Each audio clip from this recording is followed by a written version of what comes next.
A promise of possibility.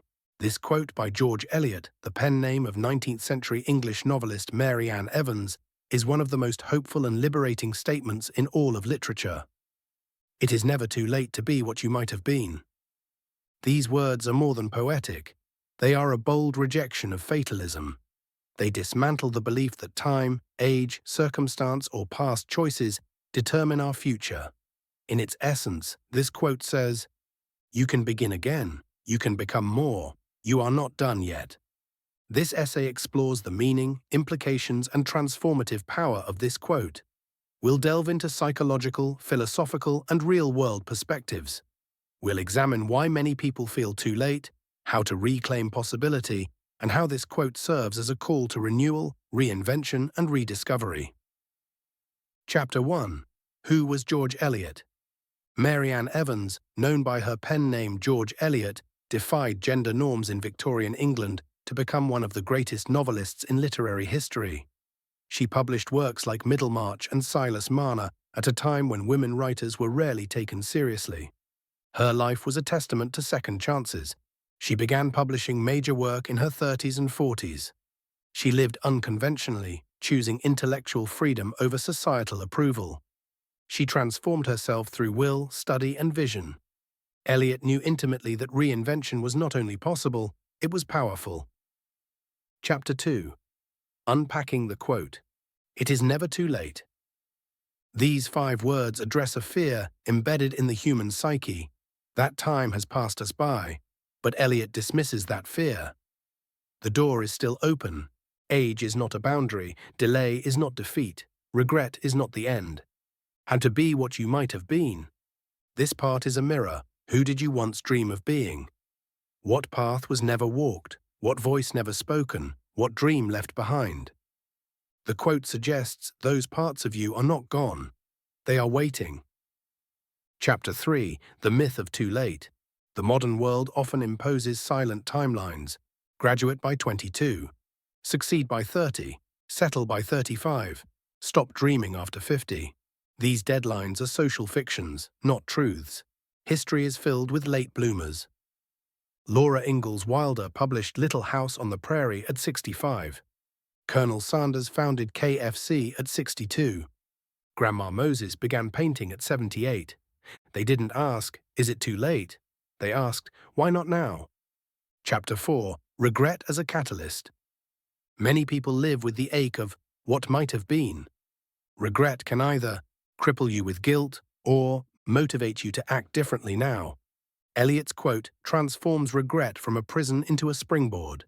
It gives permission to return to the fork in the road and choose again. Chapter 5. The Psychology of Reinvention. Neuroplasticity. Modern neuroscience confirms our brains remain adaptable throughout life. New pathways can form. New skills can be learned. You can, quite literally, become someone new at any age. Mindset shift. Psychologist Carol Dweck's concept of the growth mindset affirms that belief in the ability to grow changes outcomes. If you believe I can still become who I was meant to be, your behavior and choices will align with that belief. Chapter 6. Stories of Reinvention. 1. Vera Wang, a figure skater and journalist before entering fashion at 40. She became one of the world's top designers. Drugi Stan Lee created the Marvel Universe at nearly 40 after years of writing filler comic stories. 3. Julia Child didn't learn to cook until her late 30s and published her first cookbook at 50. 4. George Eliot herself took on a male pseudonym, challenged norms, and didn't publish her major works until midlife. Each story says, it is not too late. Chapter 7. Why people stop themselves. Fear of judgment. What will people think if I start over? Fear of failure. What if I try and still don't succeed? Inertia, staying the same, feels easier than changing. Shame, regret can whisper, you should have done this earlier, now it's pointless. But Eliot's quote responds, it's not too late. You still have time, and you still have choice. Chapter 8. The Courage to Begin Again. Becoming what you might have been takes courage. It means letting go of the old story, disappointing expectations, failing publicly, doing hard things.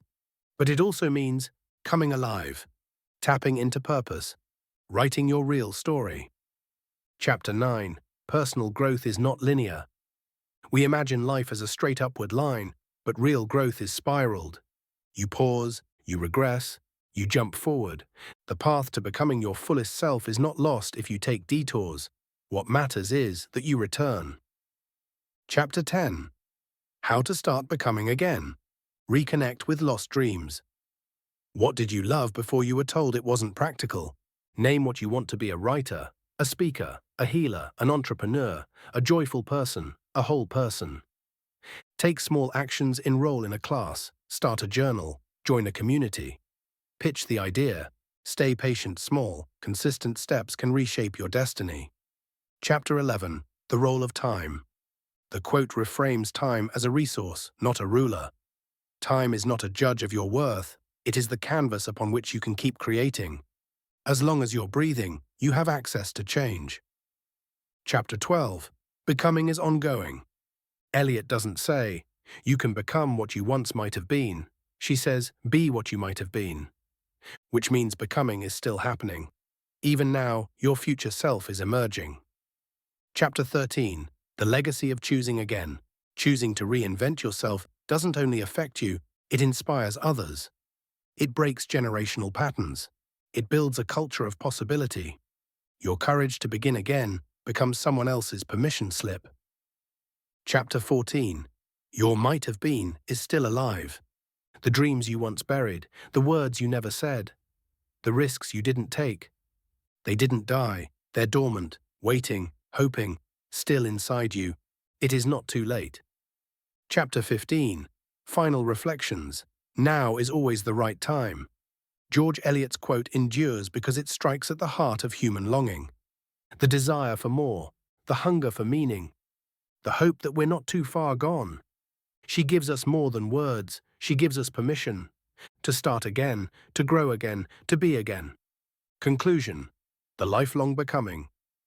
It is never too late to be what you might have been. This is not a cliché. It's a call to reclaim your life. Wherever you are right now, whether 18 or 80, you have the power to rewrite the story, reignite the dream, realign with purpose. You may have delayed, stumbled, wandered, or forgotten, but you have not missed it. Because the truest thing about becoming is this: it's not defined by when you start, but that you do.